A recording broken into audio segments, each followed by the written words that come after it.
Hi, my name is Keisha Adair. I'm actually based in Manchester. I'm also known as Lady K on Radio Diamond here in Manchester. Hello and welcome to Obehi Podcast. I'm your host, Obehi A14, and I strongly believe that everyone has a story to share. Now let's get started into this episode.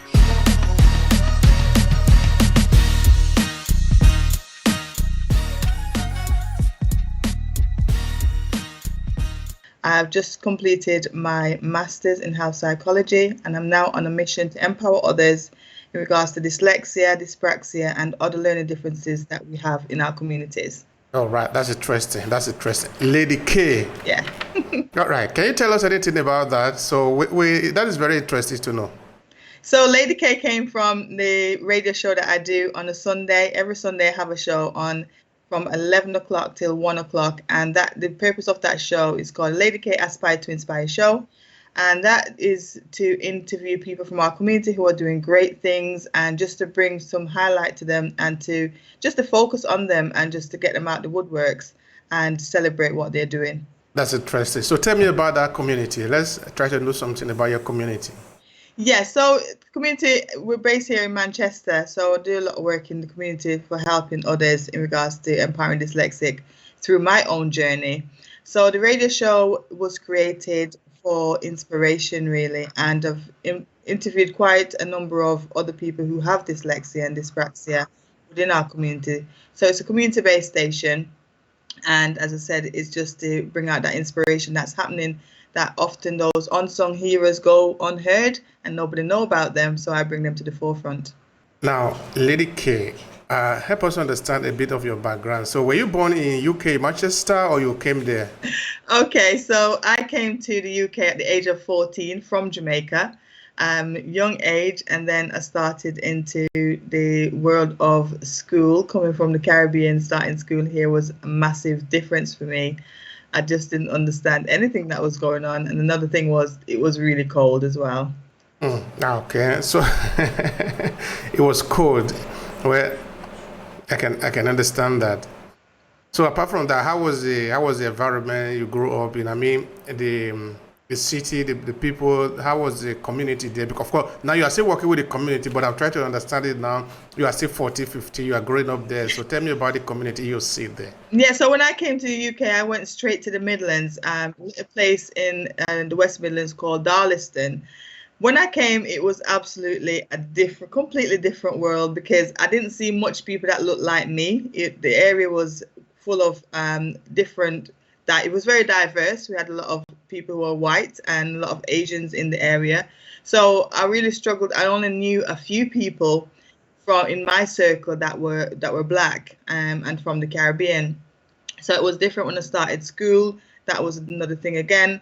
I struggled to sort of integrate with the schooling because of the difference there, and I got bullied in school because of the way that I spoke, coming from the Caribbean, and that was difficult. So yeah, it's a completely new world for me. All right.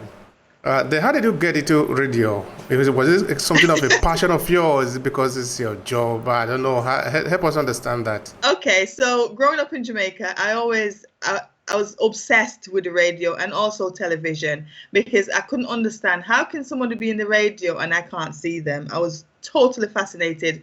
So I often got in trouble with my great granddad. He had a little blue radio with two little knobs on the front of it, and I was breaking this radio constantly because I just wanted to find out. And I thought, you know what?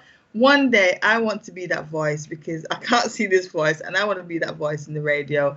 And the opportunity came in 2016 for me to be part of a project here in Manchester. When I was studying at university, I had an email through to be involved in a project with BBC Radio Manchester.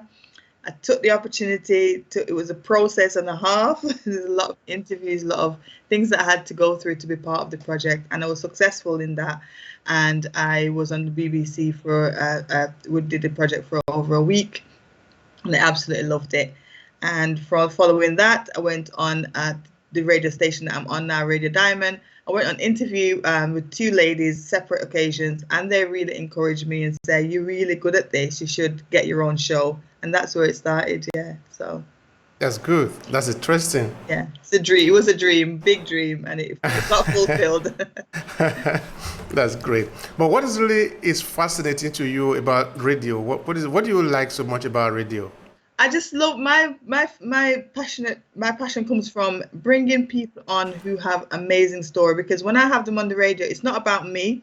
I have my own time, so it's about them and bringing what they're doing to the forefront. So I interview people from all over, from globally, Jamaica, America, UK, a lot in the UK, and some of these people are authors, speakers, business people, all different types from all different walks of life. So it's just, I get passionate about hearing their story and bringing their story to others so that others can find out more about them and get to understand what they're doing. And as I said, it's the unsung heroes that's within our community. There's so many people that I've had on my station, on my show to interview, and it's been a pleasure, actually. It really has been. That's great.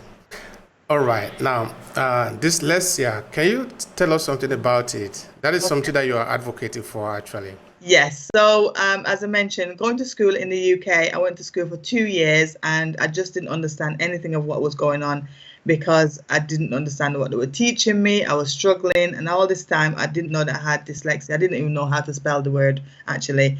And coming from Jamaica, I had struggles in school as well. I used to get beat for not knowing my timetable, so we used to get strapped in our hands, and that I developed sort of like, that must be trauma attached to things like maths. I still don't understand it.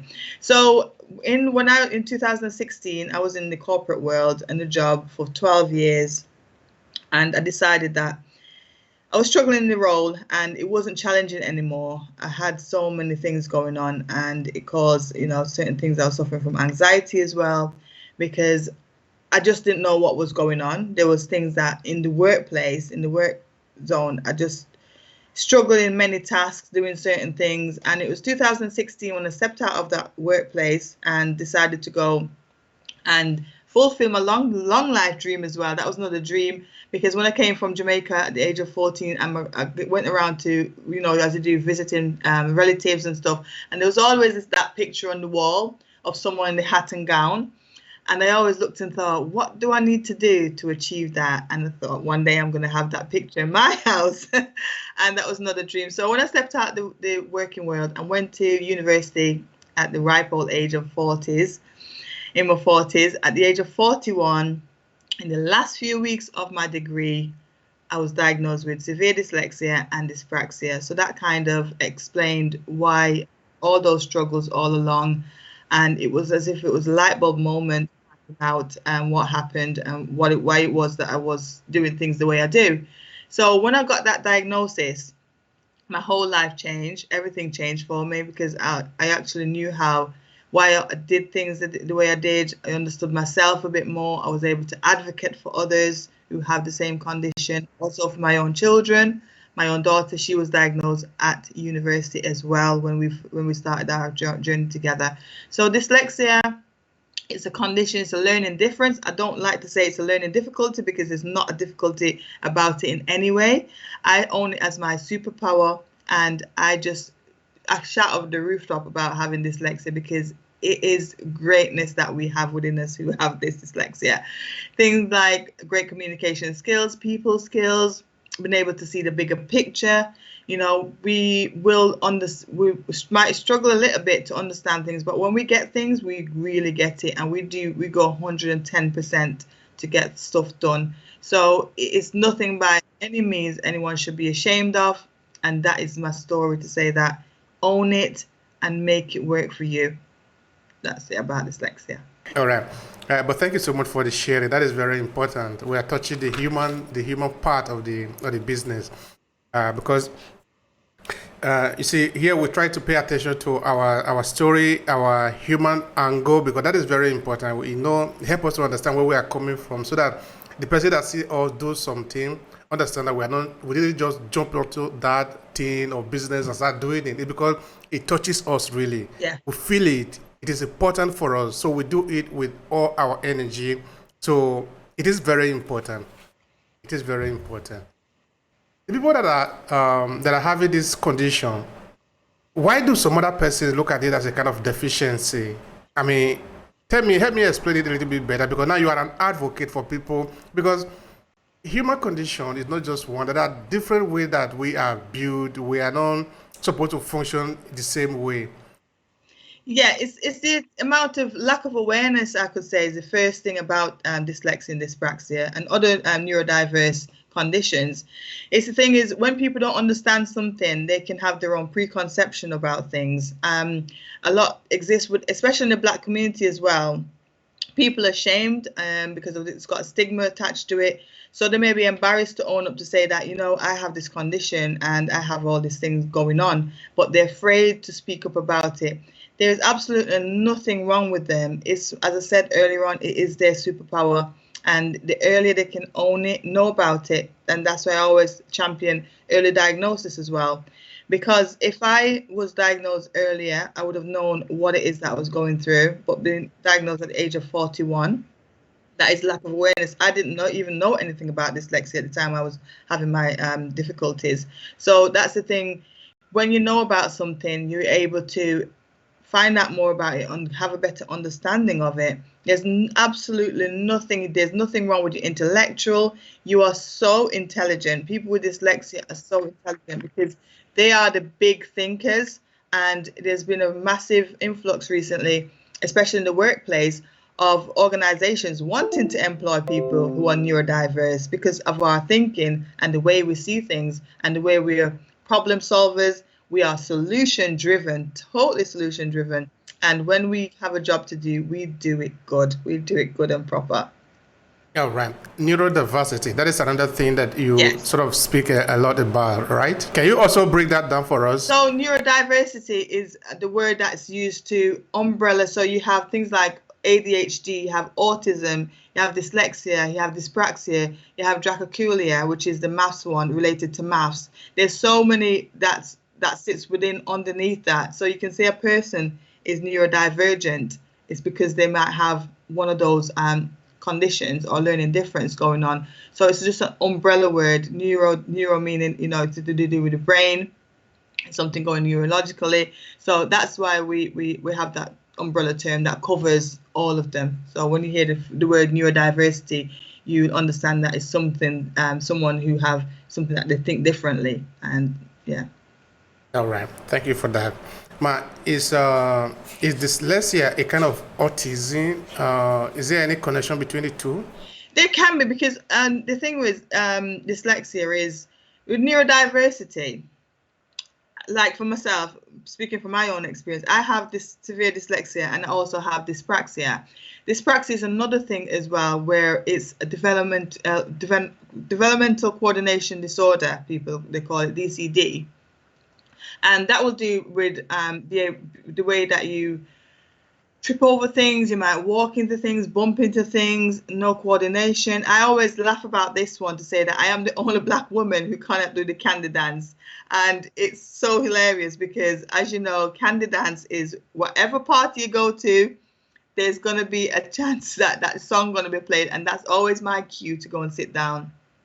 So they always have like comorbidities. Comorbidities meaning that if you have one, there may be a touch of something else going on there. Because I've also done a self-test for ADHD, and my score was very, very high, where it came out at 92% that I did. So that's to do with my thinking, the way I think about things, the amount of information that's going to my brain. You know, the tasks that I focus on. It can be sometimes you try to focus on something, but you're thinking of something else, and your brain is going 100 miles an hour. So those are the things that some people may have, maybe autistic, and they might also have ADHD, or they may also have dyslexia. So its chances are there will be something else going on there, but not with everyone. So it's not like when you have dyslexia, it means you automatically an autistic or you have some autistic condition, right? No, not necessarily. All right, thank you for that. That is important. But for people who are diagnosed with dyslexia, what are they supposed to know or be aware of so they can better live their life, of course? Okay, so it'll be the way that I struggled from a very young age with spelling and be able to comprehend things. I know what I want to say in my brain, and it's in my mind, but however, I may struggle to get it on paper the way it should be. So when you get diagnosed with dyslexia, it opens many doors to getting the real support that you need. For example, when I started my degree, I did my degree and I achieved a first class honors degree. However, I had no support because I didn't know that I had dyslexia at the time. So it was the last few weeks of it that I got diagnosed. So when I started my master's, all this support was put into place. I had a support worker that helped me to look at my work, be able to comprehend what I'm writing down, making sure that I've put it in the right way, in the right order. So it's the way we comprehend things, the way we understand things, it's instructions, taking instructions. Things like driving, it affects many areas of your life, like driving, for example. You're trying to drive, you're trying to pay attention to the road signs, you're trying to listen to what the sat nav's saying. It's quite a lot of things going on there. So we may struggle with that. Our left or right, when we're getting directions from someone, instructions, we struggle because we struggle with short-term memory. So we don't have, our memory is very, very, I would say it's poor. I'd use that word to say it's poor, where we can be told something and then we walk that few steps away and then we forget. Those are the little things. But once you have these learning differences, you develop your own mechanisms to understand things. You write things down, you use your calendar to ensure that you can remember things. We have so many ways of ensuring that we do what we need to do, and we do it to the best of our abilities. And this is the reason why it always goes undiagnosed for a lot of people, because we've had it, but we are so amazing at the things that we do. So no one suspects that we have it. We just go through life and everything seems so fine. A lot of people say to me, wow, you're so amazing, you do this, you do that, you do that, but they really don't know the struggles that I have in the background. And it was when I came out and said to the world, opened up to the world and said, I have dyslexia and dyspraxia. A lot of people started to come to me and said, wow, I've had it too, and I've had the struggles and I just didn't know. So thank you for coming out and saying it. So it's all about the awareness. Yeah, it's about the awareness. Because like you were saying, if you maybe were diagnosed at a younger age, maybe you would have known how to better prepare for it. Yeah. Because I think most of the conditions that we live in, I don't want to say we suffer from, sometimes it can also be opportunity for us to be able to better adapt to the world that we live in today. Because look at how we have evolved as species. Now, of course, it is true that we need the two objects in front of us to be able to see, which are the eyes, no? But because we have that, we usually ignore other possibilities that we have around us. But the day that we get blind, we are not actually dead. We are still able to communicate, able to see, but not with our physical eyes, no? We are able to sense. The ability to sense is also very powerful. So we have a lot of infinite possibility as human beings. It's just that we can't even tap the minimum. We tap barely a dot in our possibility because, okay, hey, I can run, I can do, but that is not all you can do. I think it is important that, we begin to understand if there is any deficiency in some area, we have a way of covering up in other area. Now, and one thing I'm going to ask you related to that is dyslexia something that is usually only diagnosed at a later stage in life, or is something that can also come up in children? Can you say anything about that? Yeah, definitely. With my own experience, because I'm an advocate and I know what to look out for in my own children. I have twins of 8, the 8 boy and girl twin. Now I started to notice things happening with my girl twin. Things like, I tell her something to go and get her something upstairs and she'd forget. And I kept watching it and monitoring it. And then other things like she'd be going up the stairs and she'd trip over. And that's a coordination. And she would drop in things. She can't remember. Every day I'm getting a note from school to say that she's had an accident. All of these things were happening. And I actually went into the school at the start of it and I said, these are the things that's happening with my daughter at the moment. These are the things that I'm noticing at home. And they started to say, these are the things we can do. Certain area of her studies as well. She's only 8. However, she's starting to fall behind because she was taking longer to do things, to understand and process the information that she was getting in the classroom. So I started to advocate on her behalf. And recently, just before COVID, she had I had a meeting with the school nurse, and she made the recommendation, a referral for her to see an occupational therapist. She went and saw an occupational therapist, and she went through a massive amount of assessment and tests. Yesterday, we went to see the pediatrician who confirmed that, yes, she have DCD, developmental coordination disorder, which is dyspraxia. And my eldest daughter, who's 21, has got dyspraxia as well. So it's a hereditary condition. That's what I'd like to show you, that it's a hereditary condition. So there are parents out there who might have it themselves, and they don't know that they've got dyslexia or dyspraxia or anything going on, because they've gone through all of their life and it hasn't been picked up. However, their children might be out there struggling. So the best thing for parents is take note of your children, be close to their development, look at the things, look at the way that they're developing certain things. A lot of things can be, they might be a late talker, they might be a late reader, you know, took a lot later than the milestone to understand and to read things. My daughter Alexa, she was a late walker. She didn't walk until very late, because they were born at 37 weeks. 5 stone something. So you always got to be mindful of all those things that's happening. And now she's been diagnosed as having dyspraxia, and she's been referred now to go and get tests through the school to see whether she has dyslexia as well, because this is the most important part of their life as children, getting early diagnosis so that they can get the intervention in the classroom, and they can go through primary school, secondary school, college, university, and getting that support. So I'm a massive advocate in regards to early intervention and early diagnosis for our children, so that they didn't have to go through what I've gone through. So now the school is very proactive in putting things in place, intervention, things like wearing ear defenders in the classroom that helps her to block out the noise, because she easily gets distracted from what's going on around her. She can simply hear a noise outside and her attention span changes. So important for our parents to keep an eye on our children, because there's nothing, if you spot that there's something going on with your child, seek support. Do not suffer in silence and let that child suffer through it as well, because that would be the worst thing they can ever go through, because once they know, you know what to do. So yeah. You see, I was saying before, it's not like this thing should be looked at upon as if it is a bad thing, or it's something that is that should be looked upon with the negative eyes. No, at all. It is just identify people the way they are. No. Yeah. Everyone's different, and what is normal? There's no normal in life. You know, people might say, "Oh, well, nothing's wrong with my child's normal." But what is normal? Because we're all so different in our own way. We are so diverse in everything that we do. So there is no normal. Absolutely.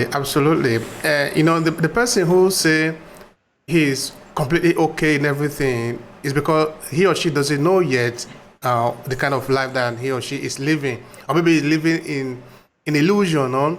Okay, I'm not saying that you must be working with a wheelchair, but the human mechanism is so complex that it is impossible for you to be complete in every part of it. Yeah. But what does it even mean to be complete?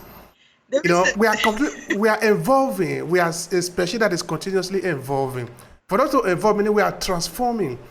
If you are complete, meaning you remain where you are, that is your end, you are dead.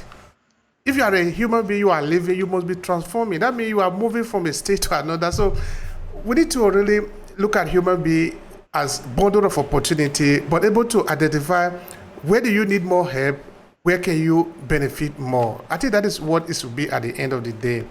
And now we are talking of dyslexia. I can tell you that it is only recently that I begin to hear that word, because I've interviewed somebody before who made mention of it referring to children. But now look at an entire community where I've never heard of that. Yeah. But does it mean it never happened there? Does it mean people don't suffer for that in those communities?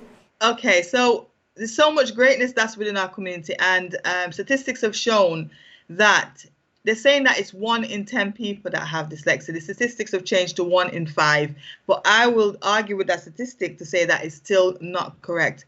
For example, the other day I was in a room with 2 other people, and the 3 of us was dyslexic. Now that's a massive show to say that it is a lot less than 1 in 5. You know, it's there in our community, but no one, it maybe was never picked up because of the awareness. So if people don't know about it, they don't know what it is. There was a TV program by Steve McQueen, who's one of the greatest film writer in the UK. He's also dyslexic. Whoopi Goldberg, Will Smith. There's so many people, and as what you say, it is only recently a lot more people getting to understand what it is, who is dyslexic. Richard Branson, for example, 40% of entrepreneurs are known, they're said to be dyslexic because of the big thinking. So Richard Branson, for example, he gets people do all the work that needs to be done. He gets people who can do it better than he can. And that's the greatness of it. When you identify areas that you're strong at and areas that you may not be so strong at, that's when you'll be able to get the help that you need and kind of delegate out those tasks that you're not great at to somebody else who's great at doing it. So it's been there for a long time, but it's like growing up in Jamaica. I would never have, hadn't I come to the UK, hadn't I left my job to go to studying, that I wouldn't have found out because of the lack of awareness that's about it. It's only recently that it's coming to the forefront now. And in a lot of countries, Australia, Africa, the Caribbean, is recently that so much work has been done now. There's a lovely lady called Rosalind who does great work in Africa and dyslexic organization that she has there. So it's always been there, but the awareness is just coming to the forefront more now, and people are getting to understand it and realizing that, hang on a minute, this is a superpower. It's nothing to be ashamed of. Just own it. In fact, because, you know, I think it was Albert Einstein who was saying that if you maybe tell a fish to fly, yes, and maybe you are saying that he need to fly, that is the competition that every species must do. Yeah. The fish will believe that it's stupid all his life. Yeah, definitely. Because fish cannot fly. Yeah, I think it was Einstein that said it. That's not a great dyslexic. Einstein was dyslexic. The Wright brothers were dyslexic. And it goes to show because of their thinking and the way they think about things. You know, great people, so many great people. I think they said that Picasso was as well, because of the creativity that we have. You know, we like to create things, we like to do things. And invent things as well. That's another thing, strength of dyslexic, because we see the bigger picture, we see things in a different way. Yeah, that's correct. So I think maybe society, maybe the West, for example, that be able to take care of the primary need. Because what is happening maybe in countries in Africa or maybe in the Caribbean, it's not that people are stupid. It's not that people don't want to take care of also this extra work. It's just because people are suffering to survive. They don't have food to eat. So if you don't have food to eat, you can't talk about philosophy. You can't talk about the high engineering. You just want to live. You just want to survive. But in other part of the world, maybe like in the West, where people have been able to take care of those primary needs, that is where you see that people are going to research some other area to find out how to live better. To identify some of these conditions in human being, it's actually to make human beings live better life. Because now you understand that you don't need to use the ear now, but you can use the senses that you have around you. That is an antenna that helps you to pick up signal.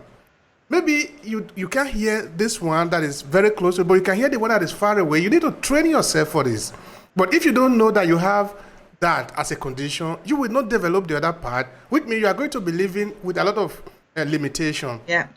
Because like I said, self-esteem, low confidence, all of those things that's attached. Because if you don't know what's going on, you're just thinking, well, I'm not good enough. I'm not good as anybody else. I'm not intelligent. And it has nothing to do with the intelligence whatsoever. Nothing at all. There's nothing with you, yeah. Exactly. Yeah. So yeah, we really must thank people like you that have taken the time to be able to identify this little thing that can be holding back a lot of people. And why it is important is because when we save few people, we actually save all of us. Because we don't know who is going to become the president of this country. Okay, you are in UK, I'm in Italy. We don't know who is going to be the next inventor of how we can live better in this world. So we don't know yet. If we don't know, we need to save everybody that we can save by bringing, of course, the right information to the people. It doesn't mean because you are the Obamas, you are the only one that can do it. No, it is not true. Before Obama became the president, before he was born, when he was still a child, nobody knew that he would become the president of the United States one day. What if if we were never given a chance? Yeah. So all of us need a chance. So that is very important. So tell me now about the sensitization project that you do in this area. Now you know what it is. It affects you. It affects your household. It affects also some people that you know. So you know now that it is important that you go out you do this work, and you are doing it with passion. So tell me, what do you do exactly? Okay, so what I do, I do a lot. I love to do inspirational talks for organizations as well, within the workplace, because I was that one in the workplace who was undiagnosed and didn't know what was going on. So it's important to help organizations to understand that if they have someone in their workplace who's struggling in any way, that they get assessed and once they've been assessed and what's been confirmed, they get the right support. And it's by law that the employer has to provide efficient support for that person, reasonable adjustment to help them to succeed in their role and to get rid of any difficulties that they may be struggling with, they may be having in the workplace. And also schools. I do inspirational talks in schools as well, because it's important to empower our young people to understand that if they have something going on, don't let it stop your growth, don't let it stop your potential. Because what we've seen happening is, because of the lack of diagnosis, our children are going through school, so they're going through primary, secondary, college, and only those who decide to go to university are getting picked up, or to college. Sometimes it's picked up in college as well. Only those. But what about the majority who hasn't gone through that process? They end up in the system, and it's been known that 50% of our inmates in the prisons have a learning difference. Why? Because they've slipped through the system. So I'm on a mission to empower, especially our young people in the workplace, to be able to identify if there's something going on, for them to get that diagnosis and get that support. So yeah, my work is extensive. I've also been involved with an amazing project in Cardiff in Wales, where they're developing an app to help other people in the environment of the workplace and within the schools, to be able to understand that these are the things that you can do, solution, tips, ideas that can help them to understand themselves more and be able to get that support that they need. So yeah, and I've also written a book. My book is going to be out next year. I've written a book sharing my own experience, and also to empower other dyslexics out there and other people in general to say, look, my slogan is, if I can do it, so can you. I mean, a little girl coming from Jamaica used to walk to school bare feet, no shoes, struggling to go to school at times.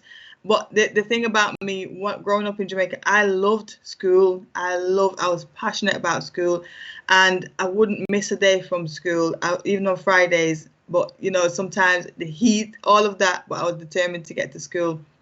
So to see from the journey that I've come from, my story is to inspire others that it doesn't matter about your journey or your background, where you've come from, you too can go and achieve. I left school in the UK without a single GCSE.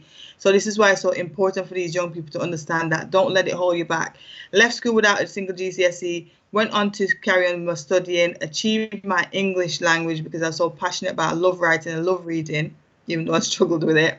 But the passion was there for it. So from there, I achieved a first class honours degree, having dyslexia, didn't know that I had it. Went on to study for my master's, now have a master's in health psychology, and all the other great things that I do. So this is a story that I tell people. Whatever I tell you is not to impress you, but to impress upon you what you too can achieve, regardless of what's going on. And you just need that determination and have that belief and get that diagnosis, get that diagnosis if something's going on. I like the fact that you wrote a book, because now you pour your heart in there to help teach other people what is going on. Yeah. All right, but before we get to the book, because I think it's important that you spend some few seconds talking about the book just now, even though it's not yet out. But tell me, how should people embark on this diagnosis so that they can know? Because if you are not diagnosed now of this condition of your situation, you cannot know. You will always be living on speculation, even though somebody might have told you. Yeah. Tell me, how does it work? How easy is it to assess the diagnosis? Tell me about that. Okay, so when my diagnosis came about because I took the effort. Within the last year of my degree, in the last months of my degree, I made it an effort, and I took my work to the librarian. At the time, my laptop, the spell checker wasn't working on my laptop. So when I took my work to her to check, all the wrong spellings and everything was in there, so she could see that. When I went back to her and said to her, and to collect my work, to get my work back, get the feedback, she said to me, Keisha, I didn't know that you were dyslexic. Now, it was as if the roof had opened and there was a bright light shining through on me. So from there, all the emails kept flashing about between student services. University that I was at was so great. I owe them so much gratitude for helping me, because had I left there and I hadn't got a diagnosis, I would have had to pay for it myself as well. And the test is, depending on where you get it done, it can range from £300 onwards. So they paid for me to be diagnosed, and I got my diagnosis. So that's what I'm trying to say, that if there's anything that you suspect that's going on, if you're in the workplace and you're struggling, if you're in school, if you have children in school and you're struggling, if you yourself feel that you're struggling and you need support, go and speak to someone, speak to your doctor. You can speak to your doctor as well and see if they can help to do a referral or something. Because what you've got to understand as well, mental health is a big issue right now in our society, in our communities, and having dyslexia, dyspraxia, it does affect your mental health and can cause you to be depressed and anxious, or causes anxiety. That was something that I've gone through personally as well. So it's important, anything going on, if you have children in school, the best way for you to get a diagnosis rather than paying for it as a parent, which is one of the big barrier to people not getting diagnosed as well, is the school can refer you to the child to be diagnosed. The workplace should be able to give you the support to help you to get diagnosed and get that help and support that you need, because it's beneficial, it's in their best interest to find out what's going on, because you're going to be more productive once you get that right support in place, and by law they have to provide that support. So diagnosis, some people want to go and do it privately, can do it privately, if you can afford to. But the big thing is, do not suffer in silence. Seek out how you can get that diagnosis, and then from that diagnosis, you'll get all the right support that you need.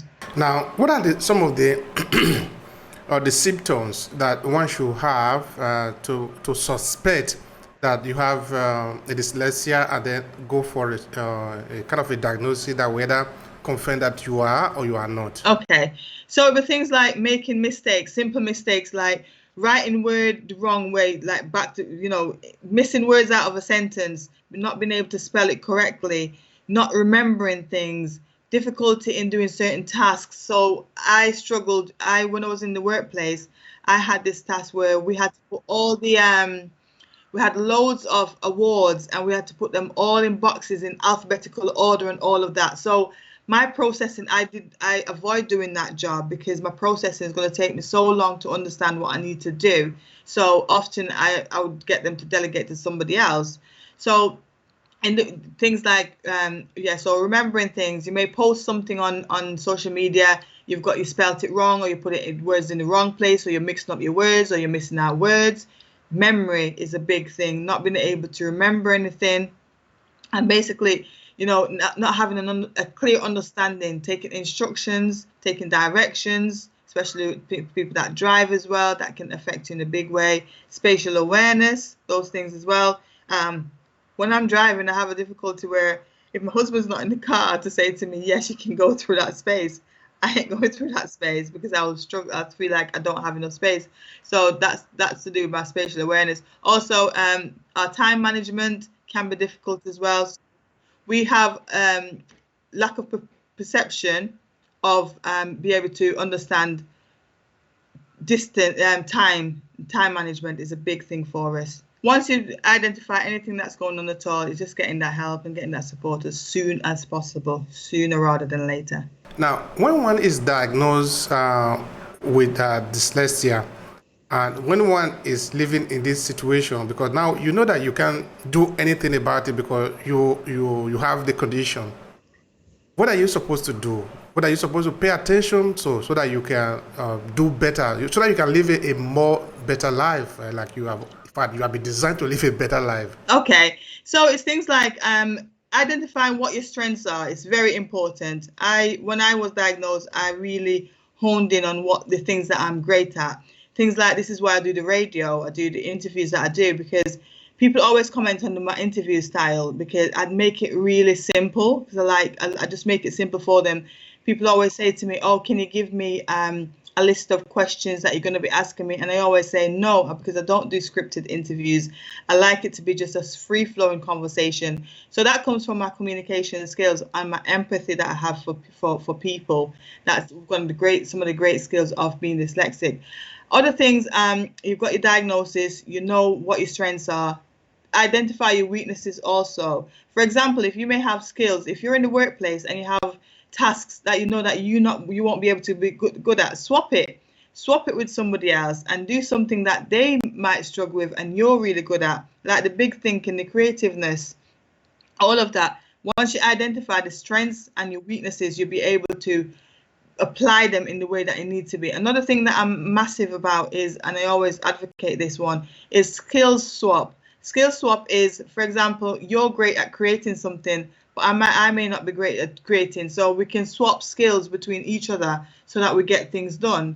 So skill swap is a great way, massive way of getting that extra support from others. And also educate others around you. If you identify that you have something, make sure people know what it is so that they can give you the support as well in your network. Because when you rack up, for example, in families, if you've been invited to a party and you're going to be late, they can know, you know what, she struggles with time management. It's one of those things. You don't use conditions, not an excuse for anything. However, understanding goes a long way. So when people can understand what it is that's going on with you, they'll be able to make, amends with any mistakes that you may make as well. In the workplace, if tasks involve checking information, numbers, and you're not good at all those things, ask somebody else to do it for you. You do another task that they might be struggling with, or they might not find as interesting as you might find interesting, because our brain thinks so differently in that creative space of things. So a lot of architects are dyslexic because of the way they think about things, the drawings and the creativity that goes in as well. The artists, graphic designers, a lot of them are dyslexic because that's the creativity coming through. So it's all about identifying your weaknesses and your strengths. And if we were to really think about it, all of us have some difficulty in some area, no? Yeah. You cannot be good in all the area. It's not possible. And it's about being transparent and being honest about, because don't be ashamed to say that, well, I can't do that task, because there'll be somebody else out there that they can't do something either. So don't compare yourself with other people and thinking, why can't I do that when they can? Because we're not all the same. We can never be. It would be a boring world if we were all the same people. That's true. Now, the people that you are working with, what did they tell you about it? How did they live it? How did they go through it? Okay, other people in my network who have dyslexia, it's all about your support network. I have a lot of people who are acquaintances and in my network who are also neurodiverse, so we understand each other. So your tribe is very, very important. And another thing as well is we are very good at spotting it in other people. But when we spot it in other people, they may not necessarily understand that, yes, there is something. They may deny it. I've seen it in other people before, and I say, I can spot things that I do myself because I know myself and the way I do things, and I can see it in other people, and they might think, I might say, the way you do that is very similar to me, but they won't own up to it and say, you know what, I think I got something going on.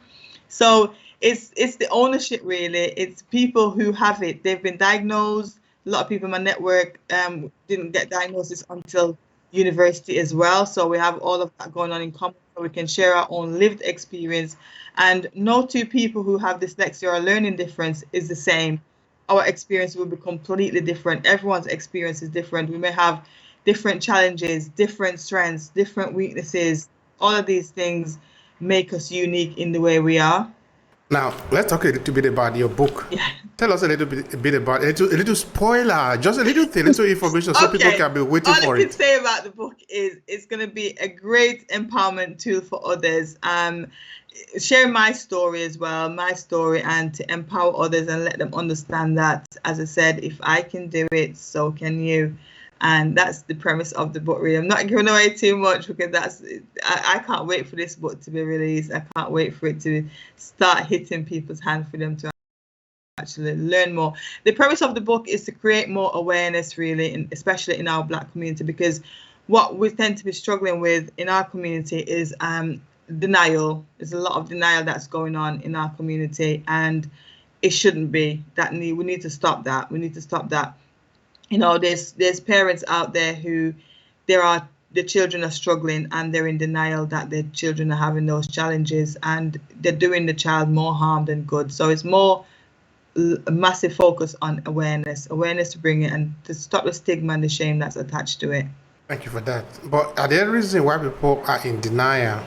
Why we're in denial is because it goes back down again to the perception of it and what they deemed it to be, what they believe it is, that is something that's lacking in them, or they're not fully functioning, or there's something wrong and they're not intelligent enough. That's where the denial comes in. And the shame as well, to think that they don't want others to think that, oh, she's got this condition. And because people don't know about the condition and the preconceived conceptions that they have of it, it is a massive barrier to them opening up and saying, I have this condition and I am on it. There's nothing wrong with me. So that's where it's all coming from. It's a lack of awareness and ignorance.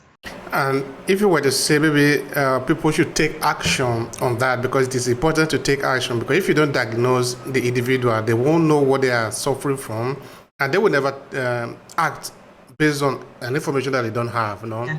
So what would be your message to the people who you are expecting to take action? Yeah, as I said earlier on, if you suspect that there's something, or you feel within yourself that there's something just not right in the way you do things or the way you understand things, the action is to get that help and support. There are many organizations out there now who can be able to get help from. I've had people reach out to me all the time saying that they have the children struggling in school, and I will tell them, speak to them about what they need to do and the steps that they need to take in getting that support for that child. Adults, they might be in the workplace and they're struggling. They need to speak to their employer and speak to them earlier rather than later. And it's a massive thing about people opening up and telling the employer as well, because they think that it's going to hinder them from opportunities. Well, yes, it will hinder you from opportunities if you're not getting the right support, because I was that one in that role where in the workplace, I wanted to progress and it was holding me back, because there's always a maths task attached to each interview process. So it's very important as well that workplace recognize and understand that they need to be able to give them the support that they need. Thank you so much for that. All right, now, people that want to connect with you and to do business with you, why not? You are here for business, right? Yeah. How can they connect with you, and why would they connect you? What are the benefits of connecting with you? Okay, connecting with me, they'll find their own, understand a bit more about the condition. They'll be able to get more information about my own life story experience. They can connect with me through LinkedIn, Facebook at Keisha Adair Speake, and they can also, I have a Empowering Dyslexic group on Facebook that they can join as well, and they can come through and get information in there and get that support from me if they need it. So yeah. Now, what would be your final thought here to conclude the conversation that we have had today? I believe you have been very inspiring and also empowering. It's about owning whatever it is that you think that's going on. If you've been diagnosed with dyslexia or any other learning differences, own that superpower and understand that you have some amazing strengths that you can take forward in fulfilling your potential. It's all about that fulfillment. Once you understand where you are and who you are and why you do things the way you do, you'll be able to work on those strengths, hone in on the strengths, and be able to just be there, just be that potential, the full potential that you need to be in this world. We're all come here for greatness, and we are destined for greatness, but you have to go out there and just own it and be the best that you can be. That's Lady K. Thank you so much for the time. It really has been a pleasure on my part. Thank you so much. Oh, thank you. Thanks a lot. If you enjoy this podcast, make sure you subscribe so you never miss any of our future episodes. Rate and review Obehi Podcast and share with your friends who might need it. I remain Obehi Ewafo. Thank you so much for listening, and talk to you in the next episode.